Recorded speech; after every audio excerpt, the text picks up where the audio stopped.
प्रारब्ध गंभीर विषय, कर्मफल और प्रारब्ध। हमारे और आपके कितने जन्म हो चुके हैं। भगवान ने भी गीता में अर्जुन को कहा है, अर्जुन हमारे और तुम्हारे बहुत जन्म हो चुके हैं। पूर्व जन्मों का कर्मफल ही प्रारब्ध बनकर के इस जीवन में हमको उसे भोगना पड़ता है। सुख या दुख प्रारब्ध है तो उसको भोगना ही पड़ेगा। और यह भी है कि सुख हो या दुख हो, दोनों स्वप्नवत है, दोनों माया, दोनों छाया है। तो प्रश्न उठता है कि जब सुख और दुख एक समान ही स्वप्नवत है तो भैया दुख ही क्यों, सुख क्यों? जब दुख मिलता है तो कहते हैं पूर्व जन्म का पाप था। पूर्व जन्म का पाप क्या है? पाप और पुण्य। पूर्व जन्म में आपने किसी की हत्या की, मैंने किसी की हत्या की, ठीक है। तो यह बताइए कि हमने किसी की हत्या की तो जिसकी हत्या की, क्या उसका हत्या होना उसका प्रारब्ध नहीं था? हमने किसी को दुख दिया तो मेरे हाथ से किसी को दुख मिलना क्या उसका प्रारब्ध नहीं था? अगर उसका प्रारब्ध नहीं था और हमने अपनी इच्छा से दुख दिया तो बताया कि क्या इस ब्रह्म में, पूरे विश्व में, पूरे ब्रह्मांड में कोई भी काम ईश्वर की इच्छा के बगैर होता है? एक पत्ता भी नहीं होता है। और हम कोई पाप, किसी को कष्ट अपनी इच्छा से कैसे दे सकते हैं? और अगर हम ऐसा कर सकते तब तो हम भगवान से बड़े। तो पूर्व जन्म का प्रारब्ध है, हमने पाप किया, इस जन्म में दुख भोग रहे हैं। तो यह बताइए कि खंजर है, खंजर से किसी की हत्या होगी, दोषी कौन है? खंजर या खंजर चलाने वाला हाथ, या वो जिसने की खंजर चलवाए?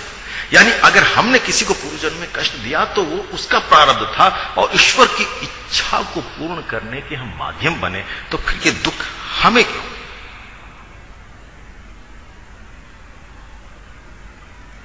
पूर्व जन्म का प्रारब्ध यदि दुख बन करके आवे और उसमें गुरु की शक्ति मिल जाए, साधना मिल जाए, तो ध्यान रखिएगा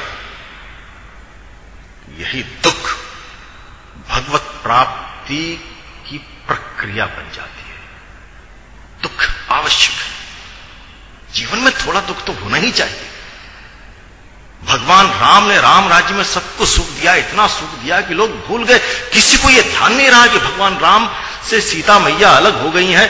किसी ने अनशन नहीं किया, किसी ने भोजन त्याग नहीं किया कि हम सीता मैया को आप बुला लो, हम आपको सीता मैया के साथ देखना चाहते हैं। सब अपने अपने सुख में गाफिल हो गए। दुख नहीं चाहिए, दुख आवश्यक है। और आज का वर्तमान परिवेश, आज हम कंप्यूटर युग में प्रवेश कर गए हैं। उस परिवेश को आधुनिकता के साथ जोड़ना बड़ा आवश्यक है। आज हम लोग अपने संतान को इंग्लिश मीडियम स्कूल में भेजते हैं, संस्कृत स्कूल पढ़ने के लिए नहीं भेजते हैं, वेद पुराण नहीं भेज रहे हैं। भेजते हैं? नहीं।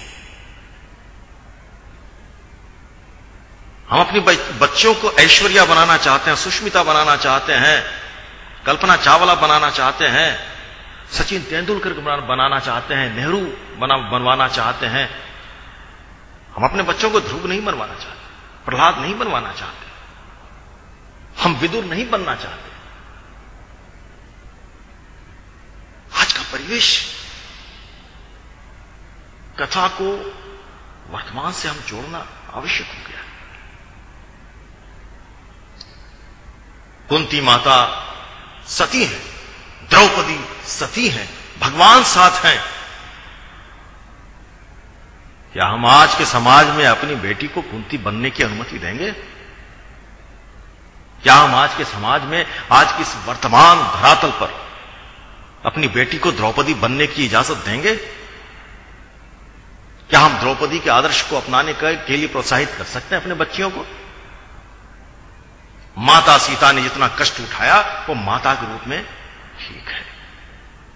हमारी माता ने भी बहुत कष्ट उठाया है, माताओं ने बहुत कष्ट उठाया, आप में से बहुत माताओं ने बहुत कष्ट उठाया होगा।